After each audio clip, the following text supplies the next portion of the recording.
108 मुली, 18 व्हिडिओ आणि प्रेमाच्या नावाखाली रचलेलं एक भयानक जाळं. अमरावती जिल्ह्यातील परतवाड्यात उघड झालेलं हे प्रकरण ऐकून तुमचाही थरकाप उडेल. परतवाड्यात काही तरुणांनी सोशल मीडियावरून मुलींना टार्गेट केलं.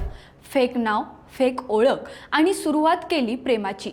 मैत्री, गोड बोलणं आणि हळूहळू विश्वास जिंकणं हा होता त्यांचा पहिला टप्पा. एकदा मुली विश्वासात आल्या की आरोपी त्यांना एकांतात भेटायला बोलवायचे आणि तिथेच सुरू व्हायचा खरा खेळ. नकळत काढले जायचे फोटो, शूट केले जायचे व्हिडिओ आणि मग जर कुणाला सांगितलं तर हे व्हिडिओ व्हायरल करू अशी धमकी द्यायचे. या भीतीमुळे अनेक मुली गप्प राहिल्या आणि आरोपींनी त्यांचा वारंवार गैरफायदा घेतला.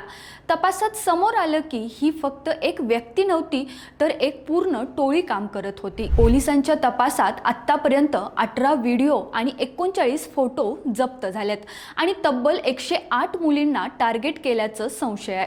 हे फक्त आकडे नाहीत तर शेकडो आयुष्यांवर झालेला घाव आहे. या प्रकरणात 4 आरोपींना अटक करून मुख्य आरोपींचं बेकायदेशीर बांधकाम, बुलडोझरने जमीनदोस्त आणि आता 47 सदस्यीय SIT या प्रकरणाचा सखोल तपास करत आहेत. प्रेमाच्या नावाखाली फसवणूक, सोशल मीडियावर अनोळखी लोकांवर विश्वास ठेवणं किती धोकादायक ठरू शकतं याचं हे जिवंत उदाहरण आहे. जर तुम्ही किंवा तुमच्या ओळखीतील कुणी अशा प्रकाराला बळी पडत असेल तर गप्प बसू नका, आवाज उठवा, कारण शांतता हीच गुन्हेगारांची सर्वात मोठी ताकद असते. रोकठोक महाराष्ट्राला सबस्क्राईब करा आणि बेल आयकॉनवर क्लिक करायला विसरू नका.